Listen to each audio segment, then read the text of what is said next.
Assalamu alaikum students. How are you? I hope you all are doing good. So once again, welcome back to my economics class. Let's start our today's video. So today we are going to start our new chapter, chapter number 11. The name is Economics of Development and Planning. So let's have a look on the objectives of today's video, what we are going to learn today. So first of all, you will come to know what do you mean by underdevelopment and development economy. It's a very important term. I mean, it can help you to understand the normal condition or the current situation of the country's economy, especially ours economy. And then you will come to know about the determinants of economic development.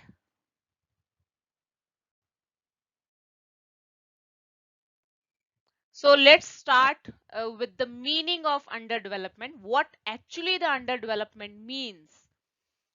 So underdevelopment is a low level of development characterized by low real per capita income, widespread of poverty, lower level of literacy, low life expectancy, and underutilization of the resources.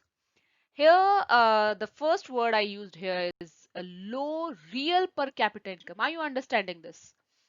You know what?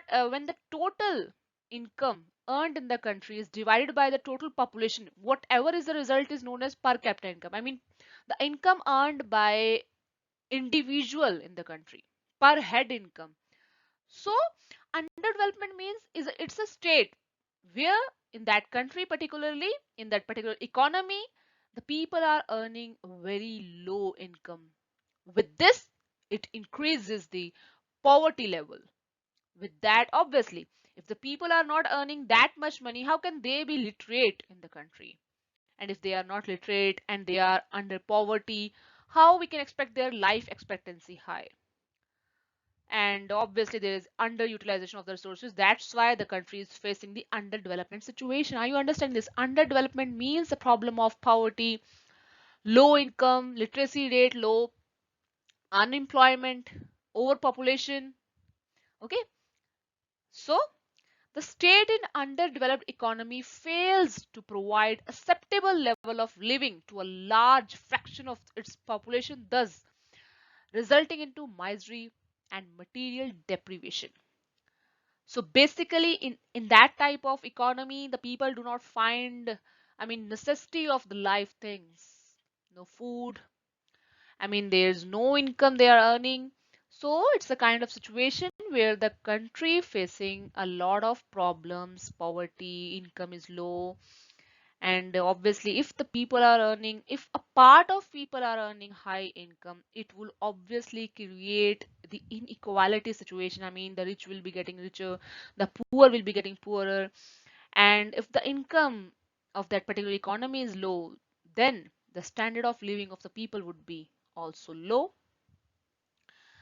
So I mean, if it is not earning appropriate income, then obviously that country would be using the backward techniques of production because they can't afford that much money to use for installing new technological machineries in their production. So have a look on the situation which the underdeveloped economy, I mean, faced. Obviously the poverty, famine. Famine is a situation where the people are not finding sufficient food for living. And obviously the another reason of underdevelopment is overpopulation, and it certainly creates the problem of unemployment in the economy.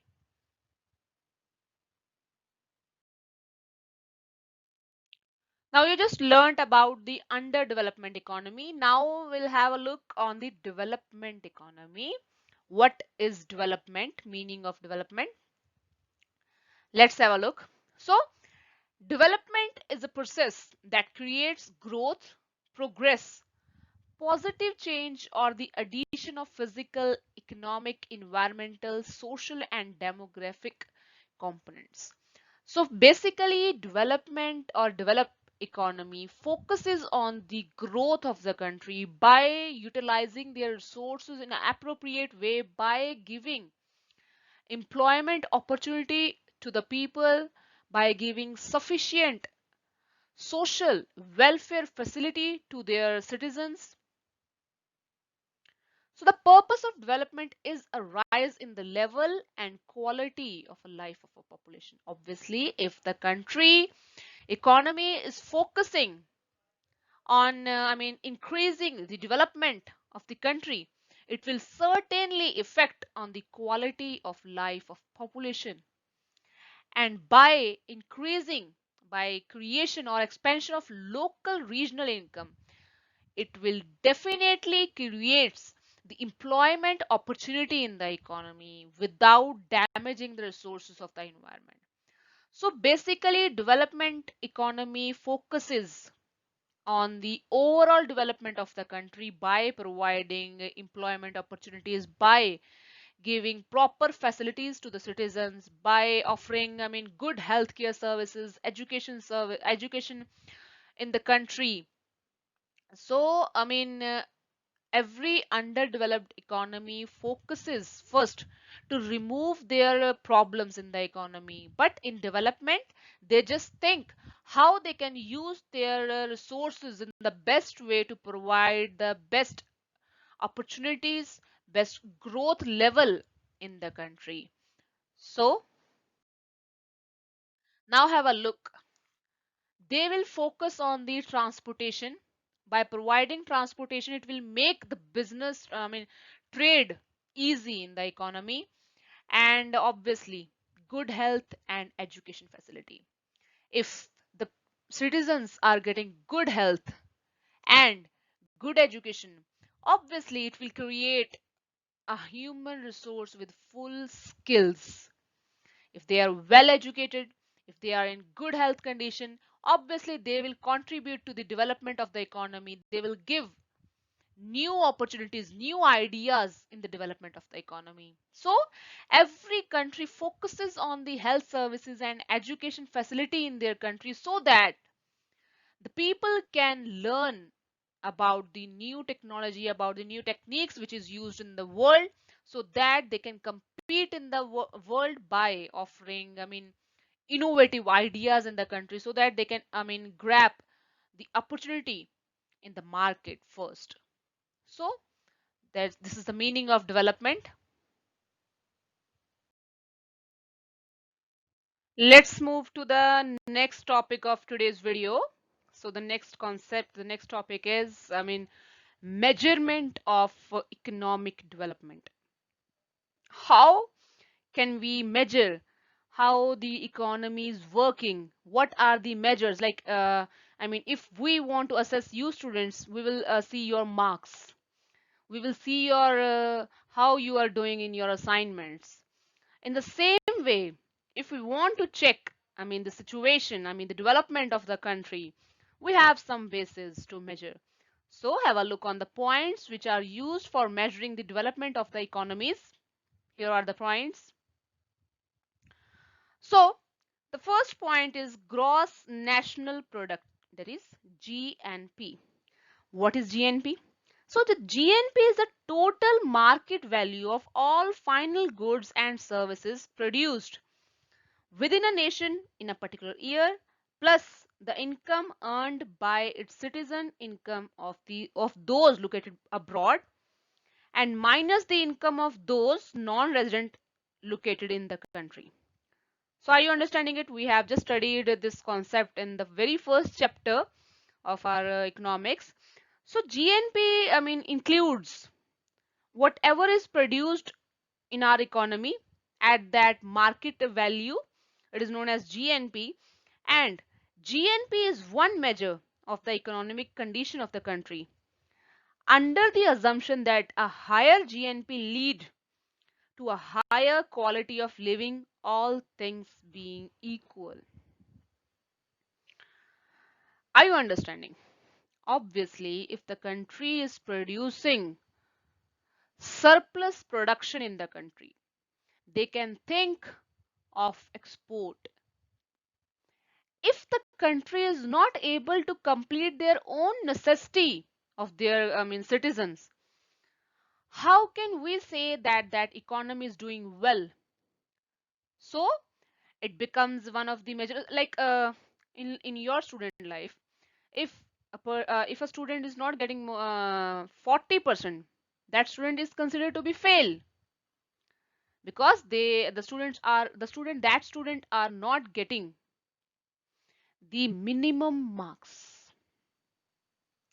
In the same way, if the country production is not sufficient for their citizens in the country, that means the country is not doing good. And if the country producing much more than their necessity, then it is doing good. So it's a kind of base for calculating whether the economy is developing or not. The next one is GNP per capita. So this relates to the increase in the per capita real income. I just explained you what is per capita income of the country. So this relates to increase in the per capita real income of the economy over the long period. This indicator of economic growth emphasizes that for economic development, the rate of increase in real per capita income should be higher than the growth rate of the population. As I told you, that when the total income is divided by the total population, then we come to know about the per capita income. And if and they are saying that if the per capita income should be high than the rate of population in the country, the growth rate of the population in the country. If the rate is higher and the income, the rate of income is low, then it is not a good situation for any economy. So let's have a look on the third point of measurement of economic development, that is welfare.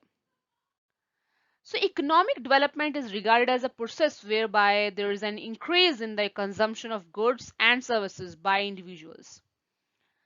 From the welfare perspective, economic development is defined as a sustained improvement in health, literacy, and standard of living. As I just explained you, every economy focuses on the healthcare and education facility in the country. It is included under the social welfare, because if the country is providing proper facility to their citizens regarding the health and education, then only we can think about the development of the economy. If they are not well, stable in their health, then how can they perform good in their services? How can they perform good in their job? So the other measurement point is welfare. What are the services, what are the welfare facilities are provided by the economy is also included in the measurements. We can check whether the country is doing good or not. So the next point is social indicators. So social indicators are normally referred to as a basic and collective needs of the people. The direct provision of basic needs such as health, education, food, water, sanitation, and housing facility checks social backwardness. If these basic necessity things are not available, then the country is not doing good. So with these 4 points, you can check whether the country is doing good or not. So let's move to the next topic, that is determinants of economic development. What is determinants? Those factors which affect on the development of any economy. So you know what, I'll explain you with the example, like the price of the commodity is affected by the market forces. Market forces are demand and supply. Demand and supply directly affect on the price of the particular commodity. In the same way, we are going to study about the what are the factors which affect on the development of the economy, and we can understand under this two heads. The first head is economic factors, and the second head is non-economic factors. Or in today's video, we are just focusing on the economic factors, which affect on the development of the economy. So let's have a look on the points which are covered under the economic factors. Here are the points: natural resources, capital formation, size of the market, structural change, financial system, marketable surplus, foreign trade, economic system. Now we will have a look on these points one by one. So the first point is natural resources. What are the natural resources available in the country directly affect on the development of the country? Let me give you the example of UAE, Dubai. Why that country is rich? Because of the crude oil available in that particular country. They are earning a lot. They are exporting the oil to, almost all the countries in the world. That's why they are earning a lot. That's why that country is developing a lot. So are you understanding? One of the main factor which affect on the development of any economy is the natural resources available within that country. So the existence of natural resources in abundance is essential for development. Abundance means more. It should be available in large quantity. A country deficient, lacking in natural resources may not be in a position to develop rapidly. But it can't be true. A country like Japan, lacking natural resources, imports them and achieve a faster rate of economic development with the help of technology. Um, you can check over the Japan progress level. How advanced technology they are inventing in their country. They just deny, they are just not competing with this point. We know that Japan is lacking in the natural resources, but they are advancing that much in technology to prove themselves in the world.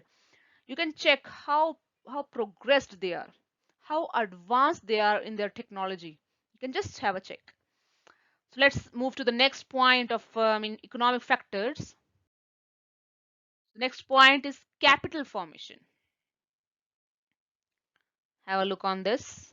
I just explained in the previous video also what is capital formation. When you people are saving your money in the banks, that money, given by the banks to the investors in the form of loan. uh, Further, the investor invest in the investment projects and earn a lot and making the money.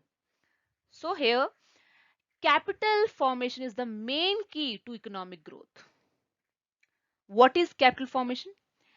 Capital formation refers to the net addition to the existing stock of the capital goods which are either tangible or intangible. So basically, when whatever is available in the country, by using that thing, if we are increasing, that is known as capital formation. So capital formation helps to increase productivity of labor and thereby production and income. If the country is using that capital in a good way, in a good manner, in an appropriate manner, then obviously it will help to increase the production and income of the country. If the country is using appropriately, then they can adopt the advanced techniques of production, and it leads to better utilization of the natural resources. And obviously the industries can expand with this thing. Let's move to the next point. The next point, size of the market. So large size of the market would stimulate production, increase employment, and raises the national per capita income. That is why a developed country expand their market to other countries through WTO, World Trade Organization. If the country is providing a large size of the market, then the producer, then the industrialist can grow their business in a better way. If they are not finding an appropriate market for selling their production, then they will not further produce in our country, because they are not finding a good market, a good price for their production. So This is the another factor which affect on the development of any economy. Point is structural change. So structural change refers to the change in the occupational structure of the economy. So any economy of the country is generally divided into three basic sectors. I think you all must have know this. There is primary sector, which includes agriculture, forestry. Then you know the secondary sector, which include industrial production, construction. And then there is tertiary sector, which include trade, banking, and commerce. So you know what? If any backward country, if any underdeveloped country is more focusing on the agriculture sector, then it will not help them to increase their developmental level. So I wrote here that any economy which is predominantly agriculture tend to remain backward because they are focusing more on the agriculture sector. Because you know what, in today's world, the country is leading with the advanced technology. The country which are having advanced techniques are leading in the world, like Japan. So if the country is focusing on more agriculture sector, then it will remain backward always. So let's move to the next point, that is financial system.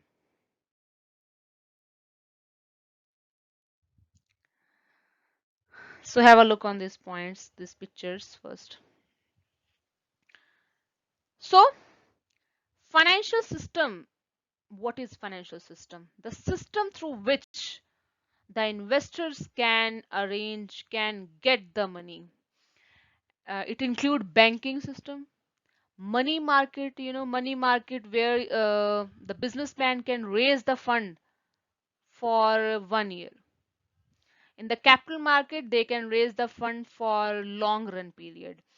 And if collectively these systems are working good in the country, then the development of the country can go ahead. But if it is not, then the industrialist will find trouble in raising the capital to invest in their projects. So, and if the financial system like the banking system, money market, capital market is supervised well, if organized well, then only the country can progress. But if not, then there are a lot of chances of fraudulent activity in the country to happen. They will cheat with the financial system if it is not properly watched. You know what? Capital market is stock exchange market, and it is controlled by SEBI in our country. You must have read in business subject. So let's move to the next point, that is marketable surplus. So what is marketable surplus? It refers to the total amount of the farm output cultivated produced by farmers over and above their family consumption needs. This is a surplus that can be sold in the market for earning income. It raises the purchasing power, employment, and output in the other sectors of the economy. So the country as a result will develop because of increase in the national income. If the people are able to produce more than their necessity, then obviously they can sell it out for earning income in the country. So the next point is foreign trade. So the country which enjoy favorable balance of trade, I just have posted the pictures here. If the country is making a balance between import and export, then it's a good sign of the development. And it is more than enough if the country's export is greater than the import. It is a good sign for the country. And if not, then it would create a problem. I hope it's a very easy point to understand. You would understand. The next point is economic system. So the countries which adopt free market mechanism, It means less rules and regulation, freedom to the businessman to operate their business, enjoy a better growth rate compared to the controlled economies. It may be true for some countries, but not for every country. It should be controlled, but not that much controlled. The businessman would find problems while trading. So that's all for today's video. In the next video, we will study about the non-economic factors which affect on the development of the economy. So now it's time for your assignment questions. So your assignment questions are: what do you mean by development? What do you mean by underdevelopment? Explain the measurement of economic development. Explain the economic factor under the determinants of economic development. So that's all, students. Thank you. Assalamu alaikum. Take care.